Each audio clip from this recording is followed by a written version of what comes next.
Oke, mari kita mulai. Silakan bisa disimak ya pembahasannya. Kita akan mulai dari nomor 1. Kata yang bermakna sama dengan hibrida pada bacaan di atas adalah yang mana? Hibrida itu kira-kira maknanya apa? Hybrid apa? Campuran ya. Jadi maknanya itu bisa gabungan ya, gabungan atau kombinasi. Nah, gabungan dan kombinasi itu merupakan bagian makna dari campuran. Karena itu jawabannya opsi yang A. Gitu ya.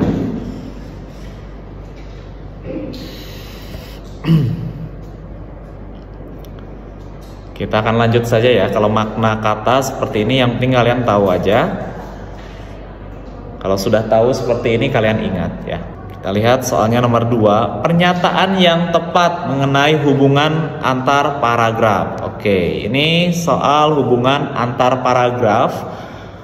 Soal ini kemungkinan besar akan muncul ya. Hubungan antar paragraf, hubungan antar kalimat. Cara mengerjakan soal seperti ini, masih ingat gak bagaimana?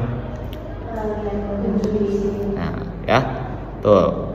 Jadi kalian tinggal tandai aja konjungsinya, tandai konjungsinya, kemudian nanti maknai ya. Yang ada makna dari konjungsi tersebut, itulah jawabannya. Karena diminta hubungan antar paragraf, berarti kita fokus kalimat ke kalimat akhir paragraf pertama ya, berarti kalimat ini dengan kalimat awal paragraf kedua, berarti kalimat keempat. Nah, di antara kalimat ini kita lihat konjungsinya, ada konjungsi apa? Walaupun demikian. Nah, konjungsinya walaupun demikian. Sekarang kita maknai walaupun demikian itu maknanya apa? Pertentangan, betul ya. Jadi maknanya itu pertentangan. Oke. Selain pertentangan, kata lainnya itu apa? Perlawanan ya. Pertentangan, perlawanan itu sama. Seperti itu. Jadi kalian harus sering tulis ya. Ketika menemukan jenis konjungsi apa, Ustadz suka tulis kan? Nah, kalian tulis juga. Ingat ya. Ingat nama konjungsinya. Karena soal seperti ini akan banyak sekali. Coba yang maknanya itu pertentangan atau perlawanan ada di opsi yang mana? Yang E kan? Nah, yang E. Karena itu yang E jawabannya. Mudah kan? Dan jawabannya akan pasti kalau caranya benar ya. Tandai konjungsinya, maknai. Ingat konjungsinya itu di antara ini ya, kalimat akhir paragraf 1 ya, dan kalimat awal paragraf kedua. Begitu.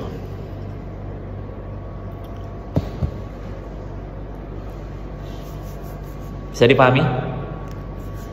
Bisa ya. Baik. Kita lanjut nomor 3. Ada yang mau catat dulu atau sudah?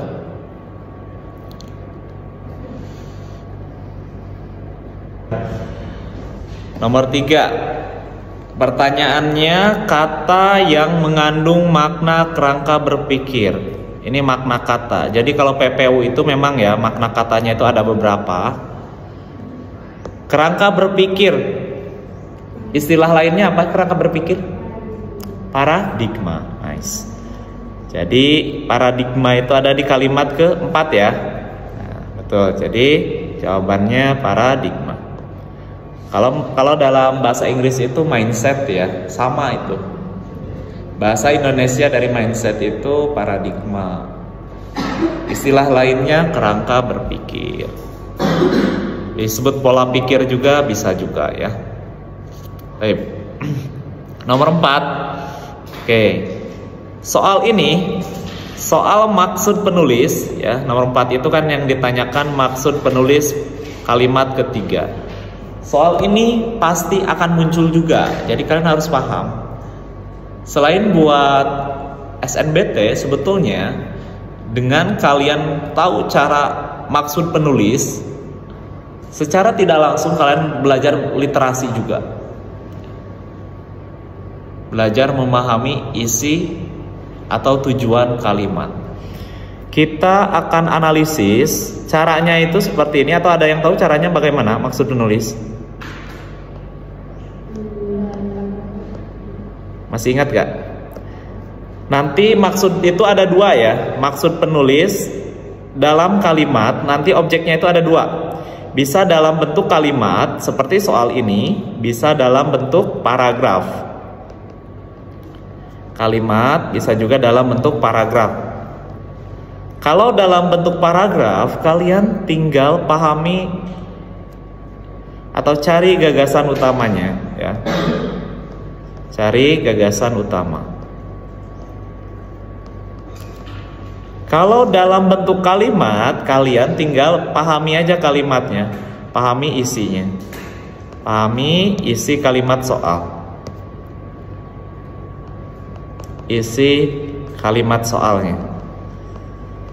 Nah, cara memahami isi kalimat soal itu, kalau ada konjungsi, nanti dari konjungsinya dipahami. Kalau nggak ada konjungsi, nanti kalian bisa pahami dari, terutama dari predikatnya ya, maknai. Maksudnya apa? Seperti itu.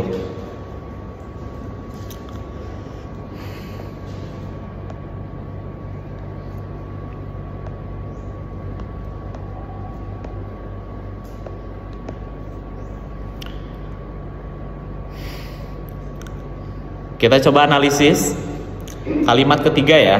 Kita analisis kalimat ketiga. Ada konjungsi gak di sini? Ada apa? Misalnya kan? Misalnya itu untuk apa fungsinya? Nah, menunjukkan contoh. Oke, kayak gitu. Ada gak yang menyatakan contoh? Opsi yang mana? C. Nah, kalau kalian nggak waktunya itu singkat, langsung aja jawab seperti itu. Jawabannya insya Allah pasti ya, pasti benar. Tapi kalau kalian masih belum yakin, mau dianalisis informasinya, boleh juga. Berarti kalau mau dianalisis kalimatnya, kalian analisis dari inti atau kalimat intinya, yaitu dari predikat ya tadi, dari S-nya, dari O-nya, karyawan O ya. Ini keterangannya.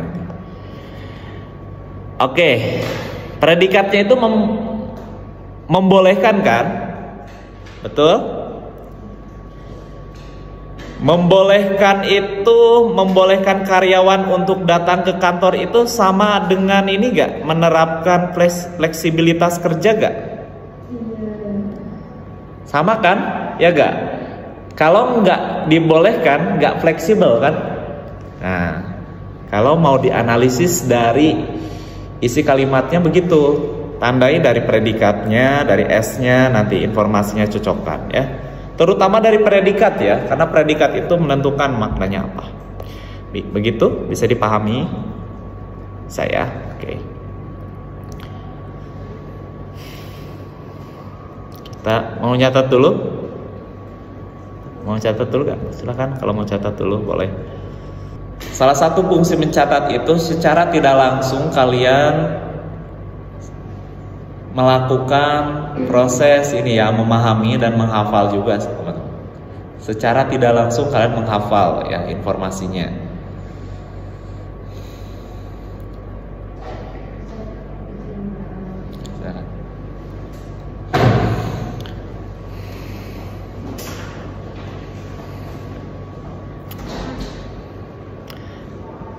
Kita lanjut ya nomor 5. Kita lanjutkan nomor 5. Pertanyaannya itu kalimat ya di bawah ini yang menggambarkan makna sengketa.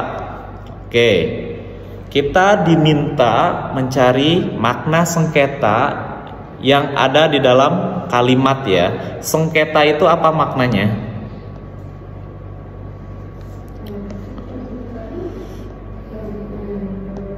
Apa? Pertengkaran ya. Sengketa itu maknanya pertengkaran atau pertikaian, sama, bersinonim. Oke, antara dua pihak ya, atau beberapa pihak.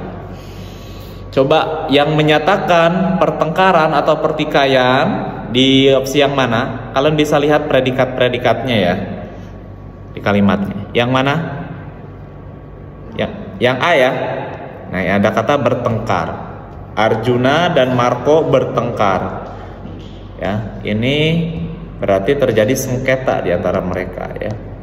Gitu. Berarti jawabannya yang A. Seperti itu. Ini soal sinonim kata sebetulnya, tapi sudah divariasikan ya. Kalau yang mudah itu kan sinonim kata ini apa ya. Kalau soalnya semakin susah, biasanya dikemas dalam sebuah kalimat. Gitu. Kita lanjut ya. Nomor berikutnya, nomor 6. Oke. Nah, makna kata ya ini. Afiliasi maknanya apa? Afiliasi itu maknanya hubungan ya.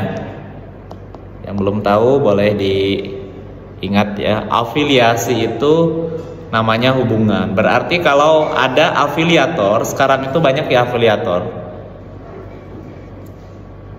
Afiliator sebuah produk, berarti afiliator itu orang yang berhubungan gitu, bermitra dengan penjualnya kayak gitu ya. Berhubungan, bermitra bisa. Seperti itu.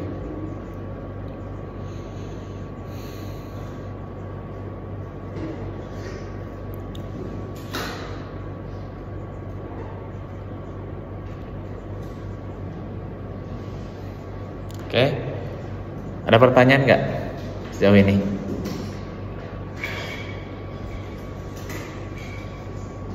Sementara tidak ya. Oke, nomor 7 kita lanjutkan.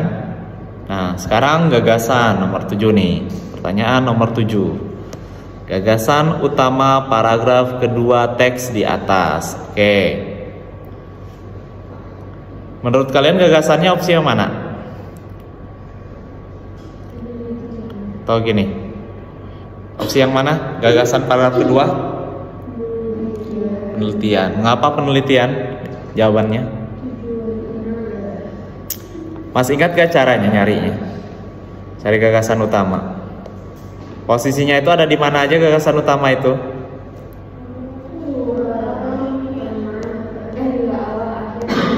Saya sempat, masih ingat gak? Saya mengingatkan, gak tahu di kelas kalian, saya lupa. Carinya itu di mana dulu? Awal atau tengah dulu? Nah, kalau konteksnya sedang mengerjakan soal SNBT, usahakan dari tengah dulu ya carinya, karena tengah itu sering dijadikan jebakan. Jadi kalian cari dari tengah dulu, baru dari awal, baru dari akhir. Yang paling kemungkinannya kecil itu di akhir. Kenapa? Karena di akhir itu berbentuk simpulan, terlalu mudah ya. Membuat soal SNBT itu gak akan memberikan soalnya terlalu mudah. Jadi kemungkinannya itu di awal, di tengah dulu, baru di awal. Cari dulu di tengah, kalau nggak ada berarti di awal. Nah, di tengah itu ada ciri katanya. Ini ciri kata yang sering digunakan ya kalau gagasannya di tengah. Yaitu ada kata bahwa, ada kata namun, ada kata apa? Akan tetapi ya, yang sering digunakan itu. Kalau ada kata ini, maka gagasannya itu ada di setelahnya. Bisa dipahami nggak? Ya. Coba di paragraf kedua, ada kata tersebut nggak? Kita cari di tengah dulu. Ada ya? Yaitu ini kan, akan tetapi ya. Coba kita analisis informasi setelah akan tetapi. Apa informasinya? Apalagi di sini ada bahwa juga ya. Berarti dua-duanya dipakai nih kalimatnya ya. Predikatnya itu apa? Diberikan ya. Terus S-nya siapa yang diberikan izin? Siapa? Seorang fotografer bernama Taiman ya. S-nya ini izin khusus. Ini O ya. Terus ada selanjutnya itu untuk tujuan ilmiah. Ini menyatakan tujuan, berarti ini keterangannya ya. Tujuan ilmiah itu sama dengan apa? Penelitian kan ya. Nah, berarti gagasannya itu ada seorang fotografer yang diberikan izin untuk tujuan ilmiah atau penelitian ya. Terus di sini oke, seperti itu ya. Ada gak yang menyatakan itu? Gagasannya itu ada gak? Ada ya. Di bagian mana? B ya, penelitian di Blue Lake. Kalau kalian fokusnya ke kalimat awal, ini justru nanti jawabannya akan tidak diperbolehkan memasuki danau ya. Padahal di sini gagasannya itu justru tentang penelitiannya ya. Karena itu kan kalimat setelahnya itu penyelamatan dilakukan gitu. Terus ada yang bilang konservasi gitu ya. Terus ini ada air dari atas danau disaring melalui moraine gitu ya, dan lain-lain. Itu menjelaskan proses penelitiannya, bukan larangan ya. Oke, nomor 7 seperti itu. Kita lanjut nomor 8. Oke, nomor 8. Makna kata bercetak tebal pada teks di atas adalah, makna kata lagi, jadi bisa cepat ya kalau makna kata. Makna kata keramat itu apa? Kalau makna kata itu sumbernya harus ikut ke KBBI ya, kecuali kalau katanya itu mengalami pergeseran. Keramat itu maknanya suci ya. Keramat itu maknanya suci.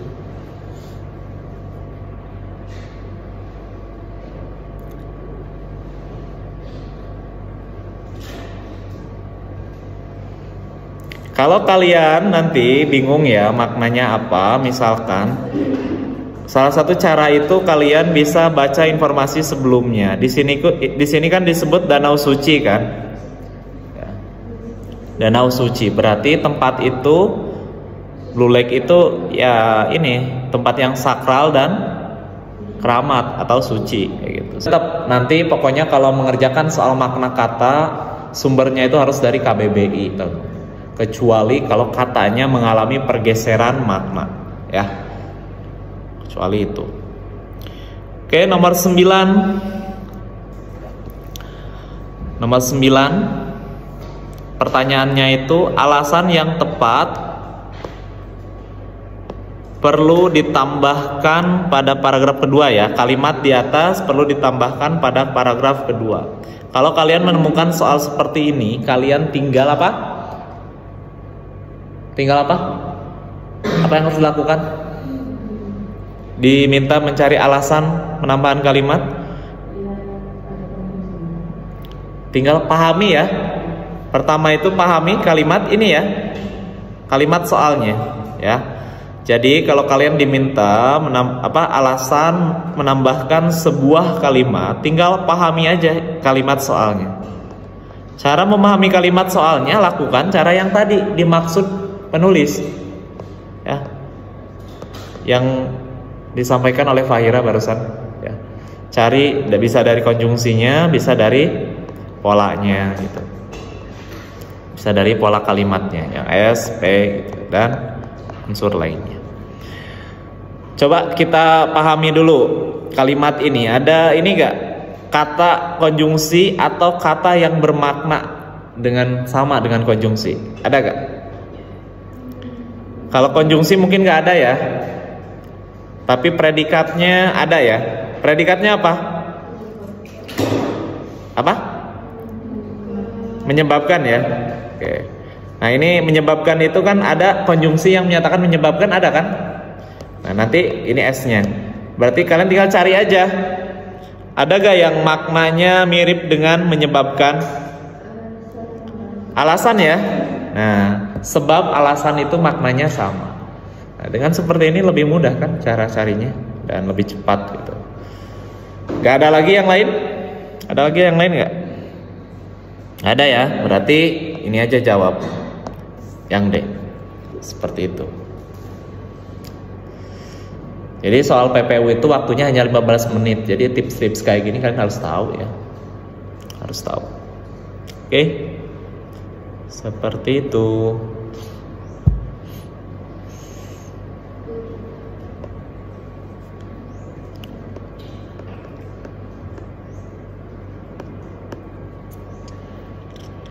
Ini nomor berapa? Satu lagi deh, 10. Nomor 10. Oke. Nomor 10 itu pertanyaannya, frasa bercetak tebal merujuk pada frasa bercetak tebal itu yang bersangkutan ya. Kalau menemukan kata rujukan seperti ini, caranya itu bagaimana? Masih ingat? Nah, tinggal baca kalimat sebelumnya, betul. Kalau yang bersangkutan itu berasosiasinya itu dengan apa? Orang kan? Ya gak? Orang kan? Berarti kadang logika begitu pun bisa digunakan ya. Kayak mereka gitu. Mereka itu kata ganti apa? Orang gitu kan. Kalau ini itu berarti bukan orang. Karena itu di kalimat sebelumnya itu kita cari aja orangnya itu di mana gitu. Yang menyatakan orangnya. Di sini ya. Ia mengalami itu kan predikatnya penolakan dari siapa? Warga yang tak percaya COVID-19. Berarti ke sini nih. Warga yang tak percaya COVID-19. Warganya itu siapa namanya? Warga mana? Berarti kita baca lagi aja di kalimat sebelumnya, yaitu warga Baduy ya. Nah, warga adat ya, warga adat Baduy. Kayak gitu. Jadi kalau kalian ketika memaknai kata rujukan, kalau di kalimat sebelumnya informasinya belum lengkap, tambahkan lagi aja dengan informasi di kalimat sebelumnya. Terus aja loncat ke belakang kayak gitu ya. Nanti pasti ketemu. Berarti jawabannya yang mana? E ya. E ya. Tahu bedanya yang E sama yang D? Karena di informasi di sininya warga yang tak percaya COVID-19 ya. Jadi spesifik yang tak percaya COVID-19 saja, bukan seluruh warga Baduy-nya. Begitu. Oke, bisa dipahami? Saya. Oke, sementara kita jeda dulu ya, istirahat dulu 5 menit. Biar tenggorokan saya tidak terlalu kering. Oke. Kita lanjutkan nanti ya.